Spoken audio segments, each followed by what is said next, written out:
What's up with it, Raider Nation? It's your boy, Raider Honcho, and I'm back from the dead with a brand new video for you. If you're a fan of the Las Vegas Raiders and want to support this channel, please subscribe. Also, check out RaiderHoncho.com, pick you up some of that merch, and don't forget to follow me on Instagram and Twitter. Both are at Raider Honcho. And if you already subscribed to the channel and want to become a member, get exclusive content, please hit that join button or click the link in the description. So, when you hear me say I'm back from the dead, I'm back from the dead. I ain't gonna lie to you. I've been sick as a dog for the last few days. I'm actually still sick right now. If you saw the live stream last night with Raid the Tape, my boy had his first live, so I couldn't miss it, man. I had to pull up on him. But yeah, my health has definitely been declining the last few days. I didn't even post a video yesterday, but you can probably hear it in my voice, see it in my eyes that I'm not 100%. But sometimes you gotta play with the flu, man. I'm like, I still gotta give you my 30, you feel me? So I'm here with a video today. We're gonna talk about the Raiders offseason moves either being hype or hope.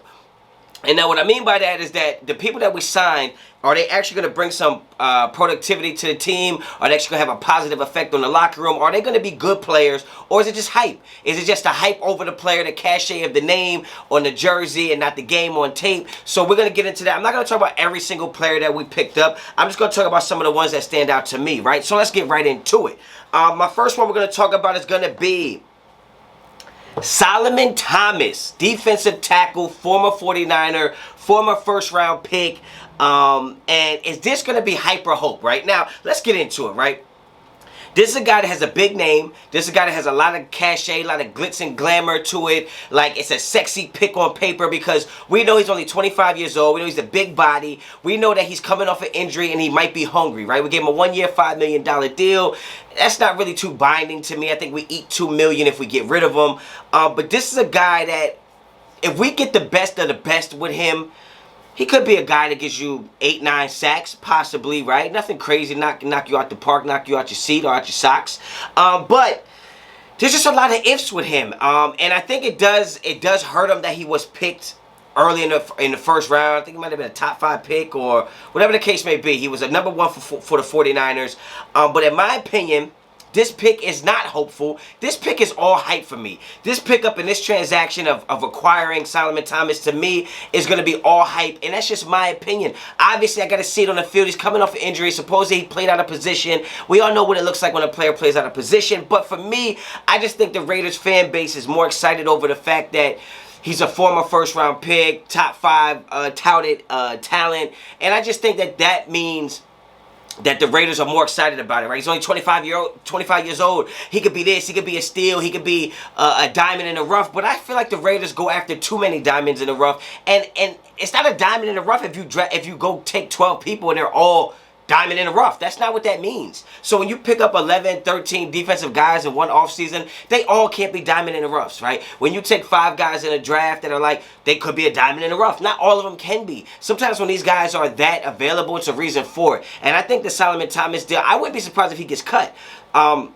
No disrespect or no shade to him. I just need to see it on the field, and I would love to be wrong about this because our defensive line can use all the help it can get. And this guy being 25 years old, who knows, right? But to me, I think the Solomon Thomas acquisition is going to be more hype than it is hope, all right? Now, let's keep moving on. Let's talk about Unique.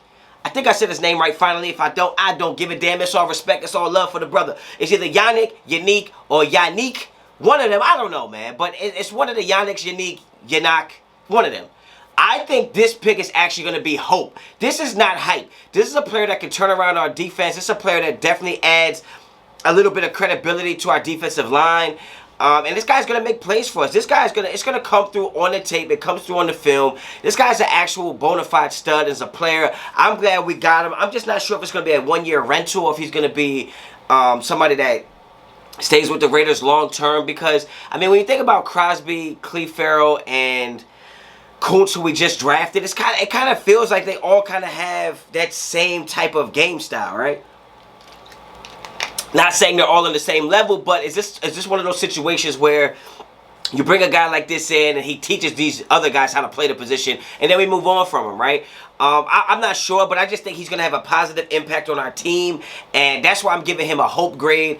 I don't think it's hype. I think it's hope. He has some familiarity with Gus Bradley and the system that he likes to run. He can play the Leo. He can play the straight-up DN. So I think this is all hope and no hype. I really love the fact that we got him. When we talked about my power rankings in the offseason, this was definitely one of the guys that I wanted to take. All right, now, another guy, let's move on. We can go to Casey Hayward, all right? Now, Casey Hayward is a difficult one for me because I do think he's going to have a positive impact on the team. I just don't think it's going to be in the way you guys think. I don't think he's going to come in and start cornerback for us. I don't think he's going to take Arnett's position or Trayvon Mullen's position. I think he's going to be a guy that gives you that veteran leadership and gives you that let me show you how it's done type of thing in the film room. Let me show you what you should be doing on tape. Let me show you what you should be doing in the locker room. What you should be doing in the offseason and what you should be doing on the field. I don't necessarily think he's going to be on the field as much as some of you guys think. So when you talk about hype or hope, I think him being a number 1 corner or a number 2 corner, I think that's all hype. But I will say that I think it's hope in the fact that he's going to have a positive impact on his team and in the locker room. I just think his best days are behind him. He doesn't have the long speed, in my opinion, to play outside corner. I do think he can find a home on the inside in the slot because I think he has experience there and I think he can play well there. But when you talk about a Nate Hobbs, when you talk about Isaiah Johnson, you're talking about other Rough Riders that could possibly do the same thing. So I'm not sure about where he fits in on this team. He definitely makes the team. He definitely gets some bump. But I think it's all hype. If you think he's just going to come in and be our number 1 corner or number 2 corner, I think that's hype. But I am hopeful for what he does bring to the locker room and what he does bring to the DB room. I do think he'll have a positive impact, all right? So moving on to some other guys. Let's see who I can go with next.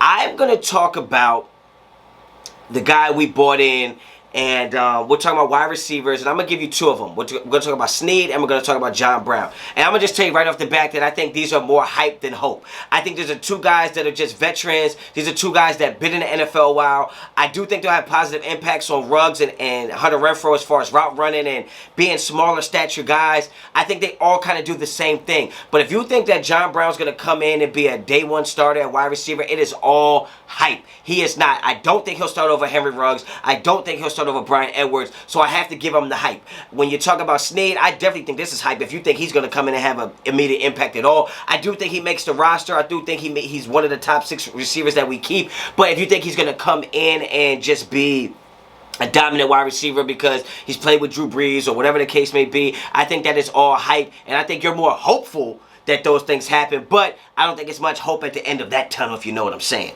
I think those are mostly hype picks. Let's see. Let me do 1 or 2 more for you. Let's see who I can talk about. Let's talk about some of the draft picks. Trayvon Merrick, right? When you talk about is this hype or hope, you know we needed secondary help. You know we needed a starting safety. I do believe that Trayvon Merrick is a day 1 starter in this league. I think he's a day 1 starter on our team, and I think there's no hope.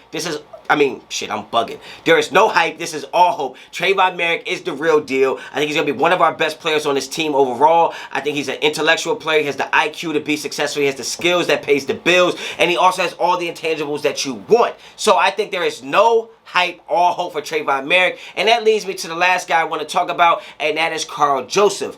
Another safety. We bought him in early. And I think some of you guys have to realize that we bought some of these guys in a little early. And you might think that, well, because we paid him this, he's definitely going to be on the roster.